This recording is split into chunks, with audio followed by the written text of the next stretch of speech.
আল্লাহুম্মা সাল্লি ওয়াসাল্লিম আলা নবীনা মুহাম্মদ। বিসমিল্লাহির রহমানির রহিম। আসসালামু আলাইকুম রাহমাতুল্লাহ। কেমন আছেন আমার YouTube family? I hope so আপনারা সবাই ভালো আছেন। আলহামদুলিল্লাহ আমি আমার ফ্যামিলির সবাই ভালো আছি। আজকে আপনাদের সাথে নতুন একটা ব্লগ নিয়ে হাজির হয়েছি। আচ্ছা, ইদানিং আমি খেয়াল করলাম আমি বেশি মোটা হয়ে গিয়েছি, মানে একদম গোলুমোলু হয়ে গিয়েছে। আমার থেকে এটা একদম ভালো লাগছে না।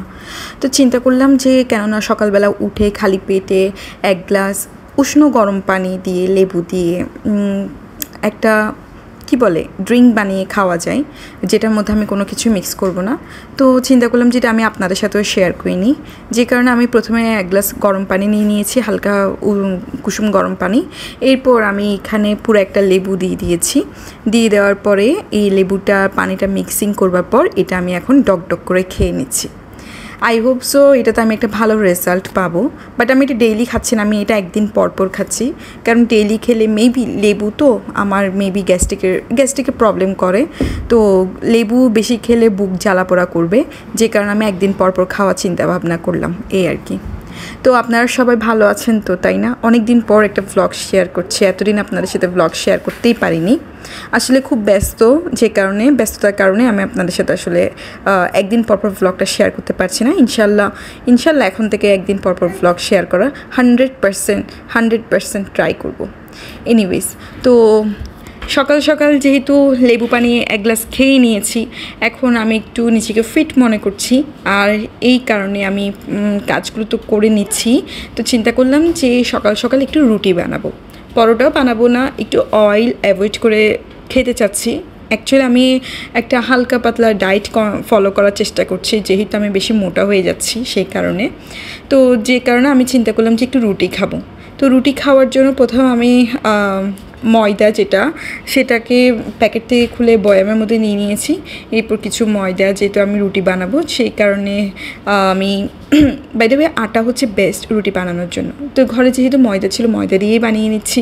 তো ময়দাটাকে প্রথমে আমি হালকা গরম পানির মধ্যে সিদ্ধ করে নিয়েছি। সিদ্ধ করে নেওয়ার পরে আমি এটা দিয়ে সুন্দর করে রুটি বানিয়ে নিয়েছি। আচ্ছা, দেখেন না বাইরের কি সুন্দর একটা দৃশ্য। এইরকম দৃশ্য দেখলে মনটা জুড়াই যায়, তাই না? তো আমি চিন্তা করলাম যে এত সুন্দর একটা দৃশ্য আপনাদের সাথেও শেয়ার করি। একদম মনে হচ্ছে যেমন কি কোনো একটা সিনারি তুলে ধরা হয়েছে। আল্লাহ তাআলার সৃষ্টি যে কত সুন্দর, মাশাআল্লাহ। তো এখন দেখেন আমি রুটিগুলো বানিয়ে নিচ্ছি। এক এক করে রুটিগুলো বানিয়ে নেওয়ার পর এগুলো আমি চুলার মধ্যে সেঁকে নিব। আর এভাবে আমার রুটি বানানো শেষ। আমি এখন চা দিয়ে রুটি দিয়ে খাবো।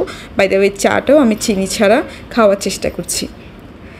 তো আমার রুটি বানানোর শেপটা এত সুন্দর হয়নি, তো ওটা একটু স্কিপ করে দেখবেন আর কি।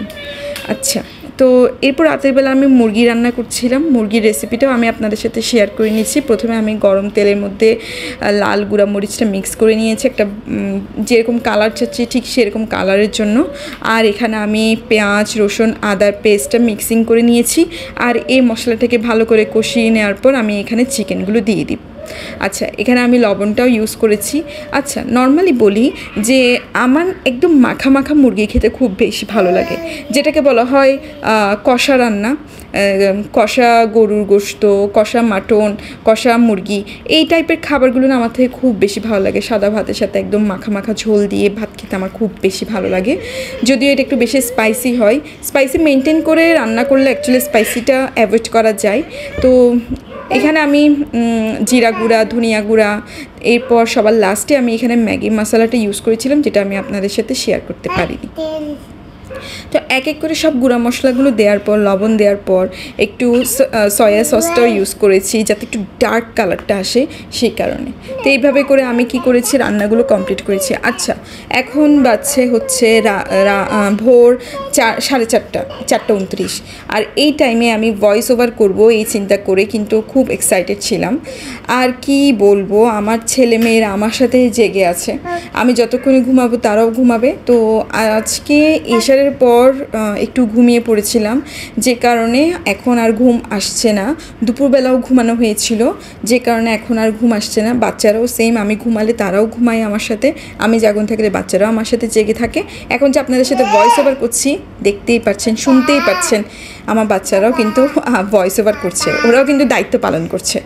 আচ্ছা, তো এভাবে করে দেখেন মশলাটা যখন কষে গিয়েছে, এটা তো আমি অন স্ক্রিন একটু টেনে দিয়েছি। এই মশলাটাকে আমি কষিয়ে নিয়েছিলাম, কষিয়ে নেওয়ার পরে এরপর আমি এখানে আপনার আহা তোমরা এই অবস্থা কেন করতেছো। এরপর আমি মশলাটাকে ভালো করে কষিয়ে নিয়েছি, দেখতেই পাচ্ছেন এভাবে করে আস্তে আস্তে ঝোলটা টেনে আসছে ঝোলটা টেনে আসছে।